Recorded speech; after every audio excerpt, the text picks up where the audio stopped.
just a thought, just a thought. It's my opinion, it's just a thought, just a thought. Get out your feelings.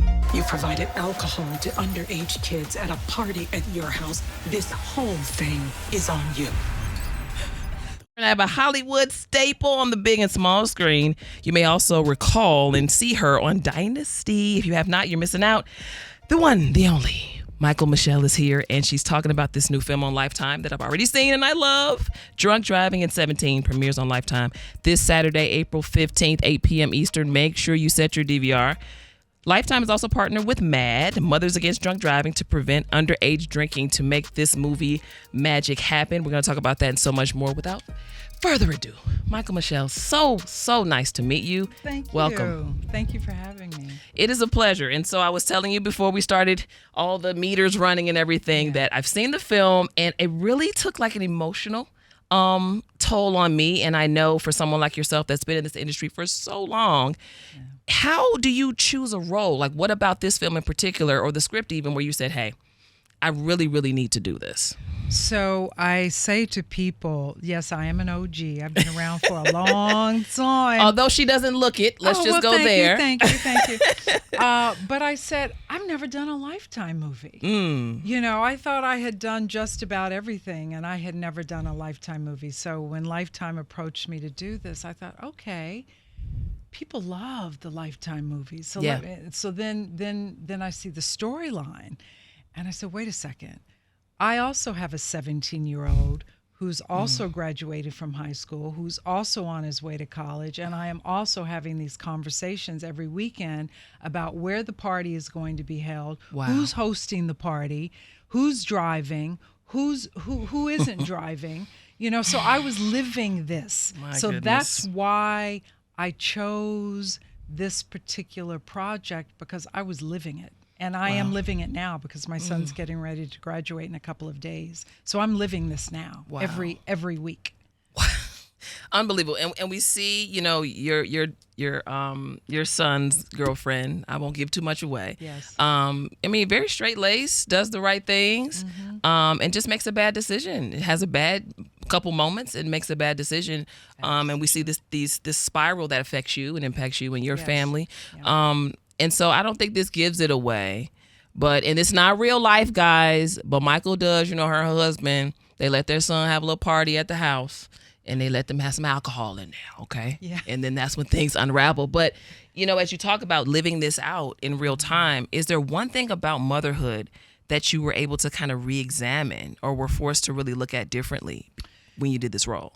Yes, and that's a very good question, because I had obviously, like a lot of people, thought about the life and death aspect of drinking and driving, right? That's standard and customary. You drink, you drive, you could affect someone's life. Yeah. What I had not thought about, that I now think about after having done this movie, is the legal ramifications of being a parent who allows alcohol, underage drinking in the home, the legal ramifications, and how the judicial system, without an argument, can say you're guilty and you are as culpable as the person who was behind the wheel.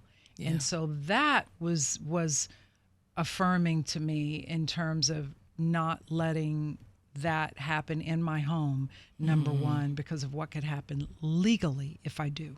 Wow. I want to talk about boundaries a little bit. I want to stick on you being a mom, but also looking at this movie and how we, you know, even you playing a mom in this film, you kind of struggle a bit. You ask your friends for advice. You talk to your husband constantly about where does the line, where do we draw the line? You know, as you have a child that's growing up, giving them a little bit of free time and space. How do you think this movie helps to kind of showcase the balance, or even that tightrope you have to walk as a parent to like still allow your child that space to grow, but also still have bounds around them in place to keep them safe? Well, that's a really good question, and that is the question that I asked myself day one when I started shooting the movie, all the way through the end of the movie, is to really think about the internal struggle that you have, even when you're trying to be a good parent, even when you think you're making the right decision. And so the relationship with her husband was important for me to get that right, That just because I'm married to you doesn't mean I agree with you. The relationship between the mother and the son, just because you're my son, I don't like your decision right. I don't like how you're talking right now. I don't like how you're thinking right now. And then how a parent can be in that space and just say, okay, fine. Okay, fine. Let me just, let me respect the fact that you are also a young adult and give you a bit of independence while also parenting. And that's a struggle, and that's a hard thing to do. Yeah. As a parent, I say that myself, it's a hard thing to do. And I think that is the most difficult part of parenting. I come from the school of, I'm not your friend first, I'm your parent first. Yeah. And if you like me, that's a bonus. You know, I want you to love me, but you don't have to like me in this moment, because I have to be a parent first. Yeah. And so what I tried to do in the movie is bring that truth to it. Now, everybody parents differently, and I keep saying to people when they ask me about this movie, I'm not trying to tell you how to parent your child. Yeah. You can't do that. You can't tell people what to do or how to do it. I'm just saying, well, here's something that many of us have experienced, and that is having that conversation with our child. And let's look at what can happen. Yeah. What can happen when the intention is good, right? So the intention was, we're going to do it at the house. And if we do it at the house, then I, being a good parent, can oversee what's going on, because that makes me a good parent. But then I'm also giving you some independence because you're on your way to college. But then the unexpected happens. Yeah. You know? You talked about the internal struggle, and I want to stick with that for a bit, because we see you really struggle with like whether to go with your gut or not.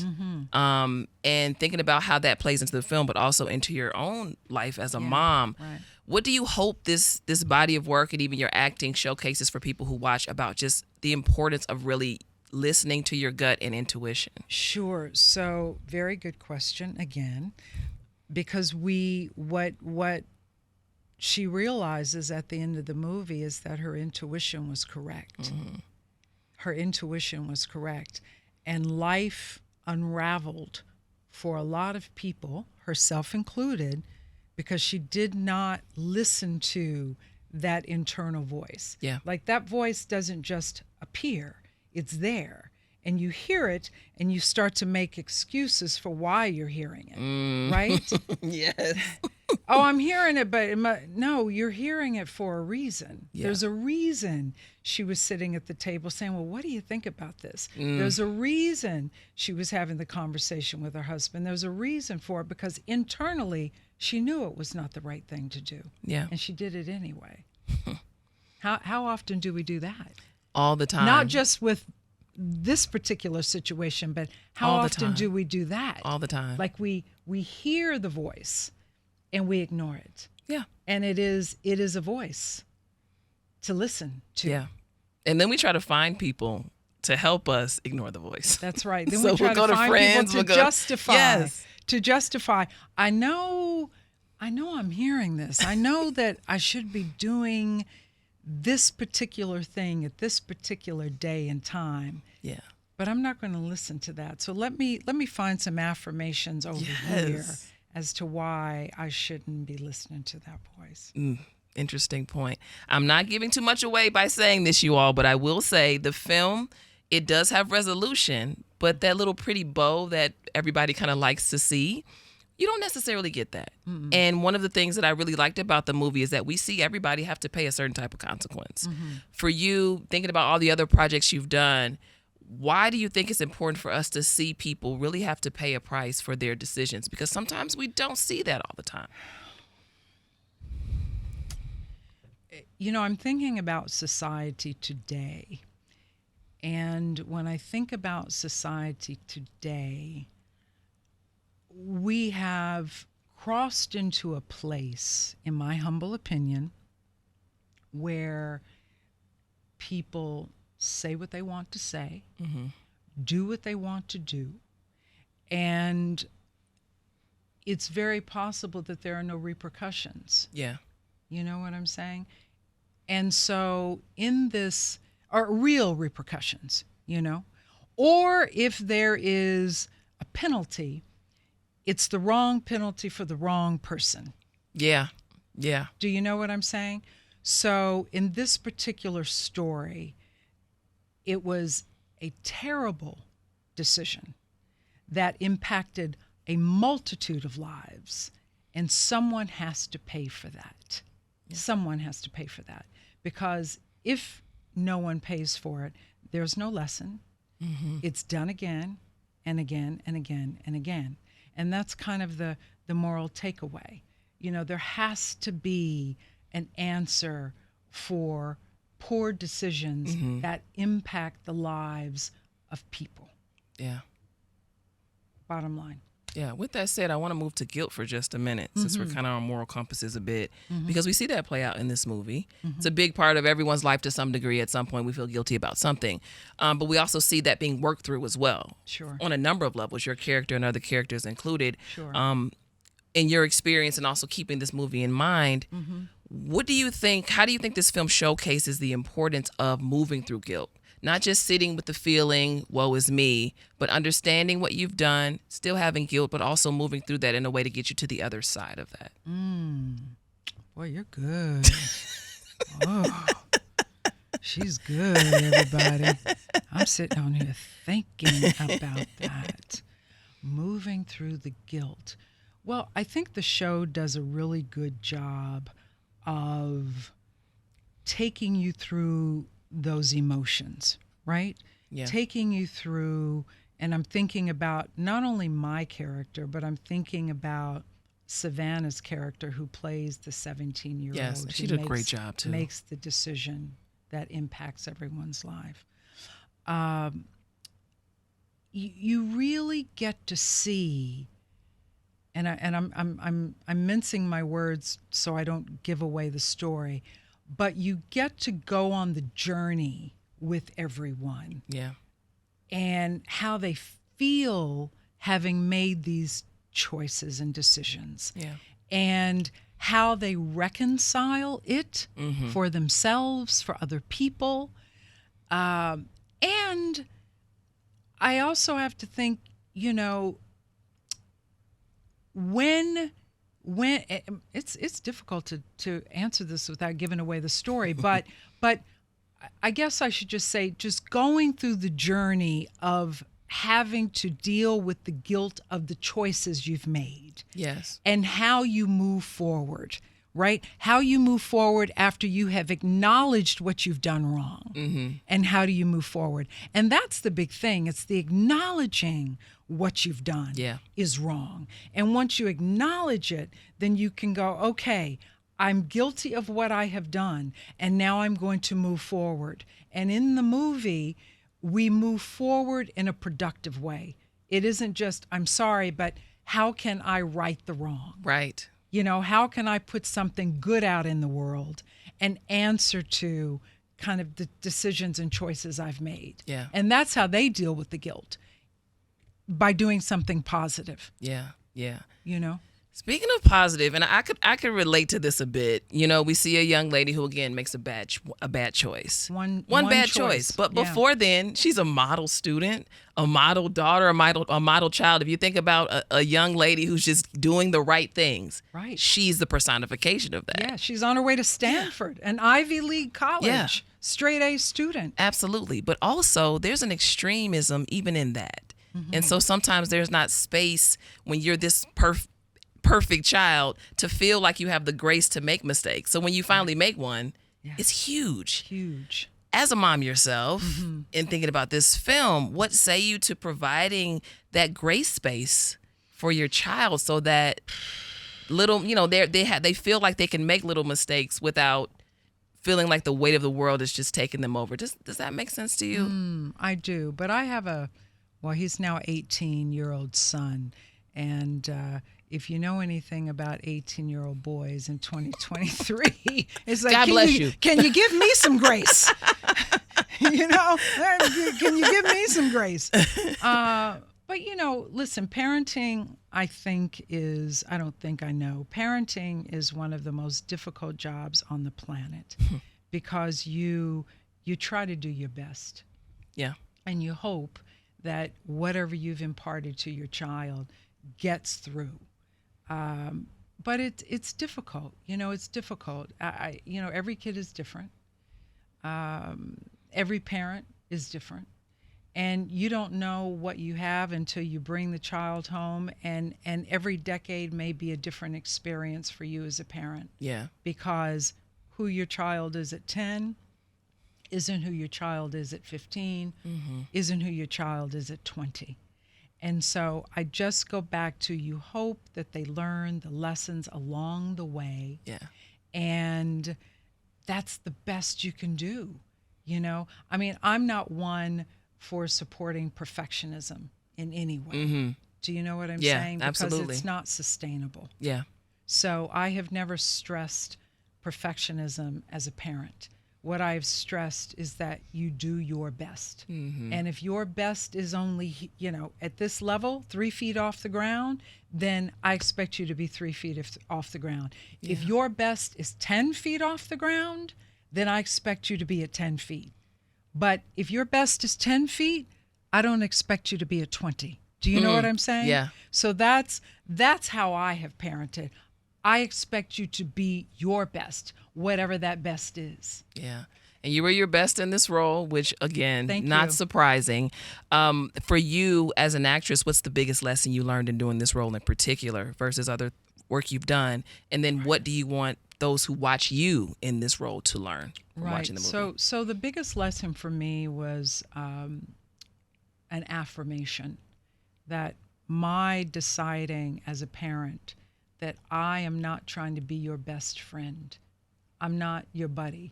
Now, I may go out with my friends and have a glass of wine or be an adult, but I'm not trying to give you that space. So it was an affirmation that I'm making the proper decisions. And when people watch it, I don't want people to think that this isn't entertaining, but you can entertain and also teach. Yeah. It's possible in our industry. You don't see it all the time, but it's possible to entertain and enjoy it, and I think people will be entertained. But this was based on actual events. These things happened. This wasn't illustrative. This wasn't just drama for drama. These are stories that actually have taken place. Mothers Against Drunk Drivers, they compiled all of these experiences and then created this movie with Lifetime Television, Drunk Driving in 17. So everything you see has happened before, somewhere with someone. And that's what I want people to take away and go, you know what? Let me think about this a second time. Yeah. At this stage in your career, because you've done so much, why is it important, or what is the importance of merging your acting with activism of any kind? Activism, that's a big word. I don't know, because I have a great deal of regard and respect for people who are truly activists. I mean, people who really, this is what they've committed their lives to. I just try to move through the world from a place of truth. And this for me is a truth. I believe this. Yeah. If I didn't believe this, I wouldn't have done the movie. Because this is a real story. Yeah. And if I didn't live it and I didn't believe it, I wouldn't have agreed to take on the role. But I actually happen to agree with it. I'm glad you did. Before I let you out of here, this isn't the only thing that Michael Michele is doing. You've got a lot happening. So before I let you out of here, I have to ask you, how can people stay connected with the other work you're doing? Anything else you got? The summer's coming. I feel like people always have fun stuff coming in the summertime. Right. What else can we expect from you moving forward? Well, I have a son. I keep telling everyone I have a son that's on his way to college. And so normally I'm planning things out for work in the next 4 months, but now I'm like, oh, I get to meet myself again. Aww. So my son is leaving for good in August, and I am just right now going to look at my life, because for the last 18 years, it is centered around him. And now I am just looking forward to seeing who I am at the end of this. Wow. Because I believe it's going to affect the type of work I do in the future, in the same way that being a mother has colored the roles that I've taken over the last 18 years. You know, I've played a lot of moms in the last, you know, whether it's Queen Sugar, Dynasty, whatever, a lot of moms. And I'll still be a mother, but he will now be on his own and have his wings. So I'll be curious to see kind of what resonates with me now that he's taking off. I love that. You all should have seen, if you all aren't in the studio, for those who will see this on YouTube, you'll be able to see the way Michael's face lit up. Which we talked about. My son's leaving. It was No, very, it's true. it was, you like sat up a bit. It was very, very funny, but this has been an amazing time. Thank you. Thank you for this. And again, Michael Michele, thank you so much for the time. Thank you. It's a Great pleasure. interview. Just a thought, just a thought. It's my opinion. It's just a thought, just a thought. Get out your feelings.